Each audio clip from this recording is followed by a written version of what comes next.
అందరికీ నమస్కారం. భగవాన్ శ్రీ రమణ మహర్షుల దివ్య జీవిత మకరందం 40వ రోజుకి స్వాగతం.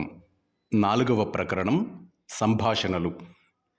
సంభాషణలు అనే ఈ ప్రకరణంలో ఈరోజు మనస్సు అనే అంశంపై పృచ్ఛకులు అడిగిన ప్రశ్నలకు భగవాన్ చెప్పిన సమాధానాలు విందాం.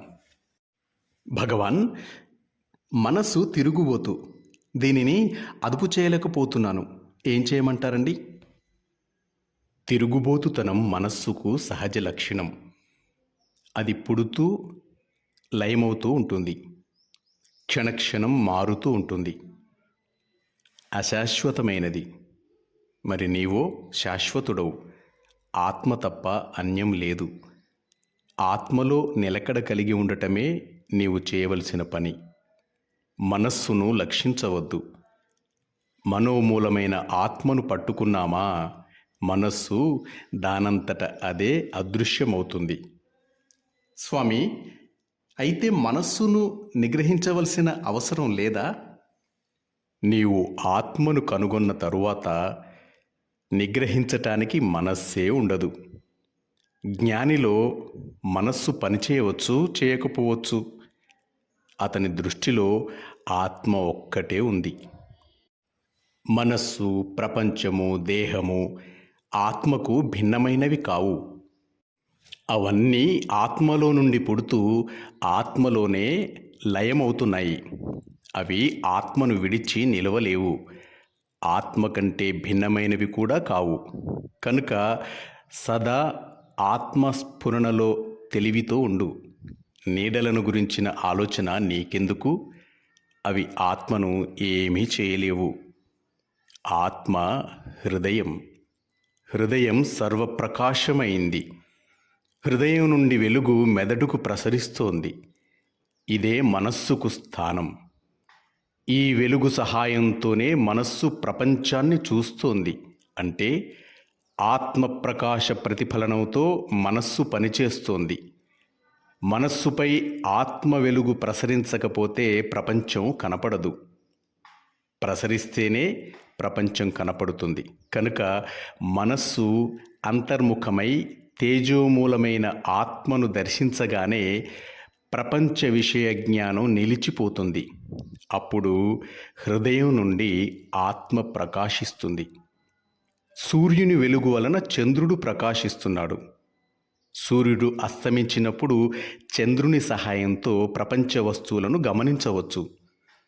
సూర్యుడు ప్రకాశిస్తున్నప్పుడు చంద్రునితో ప్రయోజనం లేదు. ఆకాశంలా ఉండు.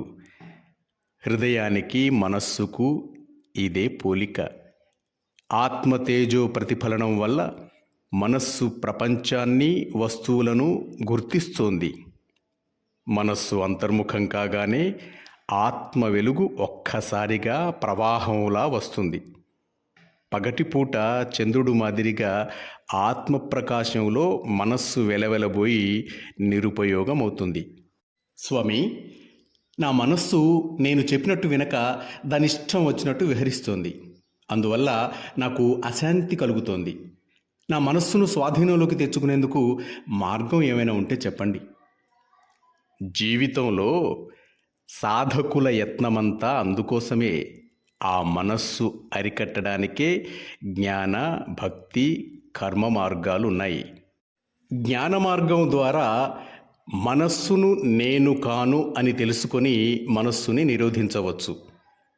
కర్మ మార్గంలో ఏదో ఒక కర్మయందు మనస్సుని లగ్నం చేయటం వల్ల మనస్సు నిలిచిపోతుంది. భక్తి మార్గంలో మనస్సుని సర్వదా ఇష్టదైవం మీదికి పోనిచ్చి ఆ సేవ, పూజ, ప్రార్థనలలో మనసుని ఉంచటం వల్ల కొంతకాలానికి ఆ మూర్తి యందే లగ్నమై మనస్సు నిలబడిపోతుంది. అన్ని మార్గాలలో భక్తి మార్గం సులభం. నీ ఇష్టదైవం పటం కానీ, విగ్రహం కానీ నీ మనసులో తీరిక అయినప్పుడల్లా ధ్యానించుకో. దానివల్ల నీ మనస్సు నిలబడిపోతుంది. మరి జ్ఞానులకు మనస్సు ఉంటుందా, ఉండదా స్వామీజీ? మనస్సు లేనిదే బ్రహ్మమును తెలుసుకొనుట అనేది ఉండదు. మనస్సంటూ ఉంటేనే తెలుసుకొనుట అనేది ఉన్నది. మనస్సు ఒక ఉపాధిని ఆశ్రయించి ఉంటుంది. ఉపాధి లేనిదే మనస్సు లేదు. ఉపాధిని నిర్దేశించి కదా జ్ఞాని అని చెప్పగలం. ఉపాధి లేకుంటే ఇతడు జ్ఞాని అని అనటం ఎట్లా? అయితే మనస్సు లేనిది ఉపాధి ఏ విధంగా పనిచేస్తుంది? చెయ్యదు. అందువల్ల జ్ఞాని యొక్క మనస్సే బ్రహ్మము అని చెప్పబడుతుంది. జ్ఞాని సదా బ్రహ్మాన్ని చూస్తూ ఉంటాడు. మనస్సు లేనిదే చూడటం లేదు కదా. అందుకే జ్ఞానుల మనస్సు బ్రహ్మాకారంగా ఉంటుందని, అఖండాకారంగా ఉంటుందని చెబుతారు. వాస్తవానికి వారి మనస్సే బ్రహ్మం. అజ్ఞానికి బ్రహ్మంలోనే తానున్నప్పటికీ అది తోచక వెలివృత్తులే గోచరించినట్లు, జ్ఞానికి శరీరం వెలివృత్తులలో వర్తించినా బ్రహ్మమే సదా గోచరిస్తుంది. ఆ బ్రహ్మం అంతటా నిండి ఉన్నదే. ఆ బ్రహ్మంలో లీనమైన వెనుక బ్రహ్మాకారమైన మనస్సు అనటం సముద్రాకార నది అన్నట్లుంటుంది. నదులన్నీ సాగరంలో చేరిన వెనుక ఒకే జలమయం గదా. అందులో ఇది గంగ, ఇది గౌతమి, ఇది ఇంత వెడల్పు, అది అంత పొడుగు అని మనం నిర్ణయించగలమా? అట్లాగే ఇదిను. స్వామి, మనస్సు నిశ్చలమైతే గాని ఆత్మదర్శనం కలగదు అంటారు. నిజమేనా అండి? మనస్సు చలనంగా ఉంటే మాత్రం నష్టమేమిటి? మనస్సు ఆత్మ యొక్క ఒక పొర కనుక సూటిగా ఆత్మను పట్టుకోవటానికి ప్రయత్నించాలి. ఇది చేయవలసింది. ఒకసారి ఇద్దరు పండితులు స్వామి వద్దకు వచ్చి, సెలవు పుచ్చుకుంటాం, మనస్సు శాంతిలో అణుగునట్లు అనుగ్రహించాలి అని ప్రార్థిస్తున్నాం అని అడగగానే భగవాన్ వారితో ఈ విధంగా అన్నారు. శాంతియే స్వరూపం. పైన వచ్చేదంతా తోసివేస్తే ఉండేది శాంతే. ఇక అణిగేందుకే ఉంది? పక్వచిత్తులైతే శాంతియే స్వరూపంరా అంటే చాలు, జ్ఞానం కలుగుతుంది.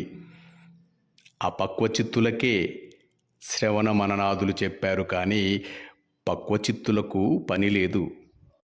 ఎక్కడో దూరంలో ఉన్నవారికి రమణ మహర్షి వద్దకు ఎట్లా వెళ్ళాలి అని అడిగితే ఆ రైలెక్కాలి, ఈ రైలెక్కాలి, ఆ దోవన పోవాలి అని చెప్పాలి. కానీ తిరువన్నామలకు వచ్చి రమణాశ్రమం చేరి హాలులో అడుగుపెట్టిన వారికి ఇదిగో వీరే రమణులు అంటే చాలు, మరి కదలవలసిన పని లేదు కదా.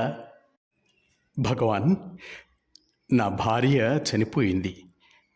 నేను మనశ్శాంతిని పొందడం ఎలాగో చెప్పండి స్వామి. మీరు ఆఫీసుకు వెళ్ళినప్పుడు లేక నిద్రపోతున్నప్పుడు మీ భార్య మీతో ఉందా? అప్పుడు ఆమె ఉంది అనే తలంపు మిమ్మల్ని సంతృప్తిపరిచింది. మరి ఇప్పుడు ఆమె లేదు అని తలుస్తున్నారు. ఇక్కడ ఉన్న వ్యత్యాసం భిన్నమైన ఆలోచనలే. ఇదే సుఖదుఖాలకు కారణం.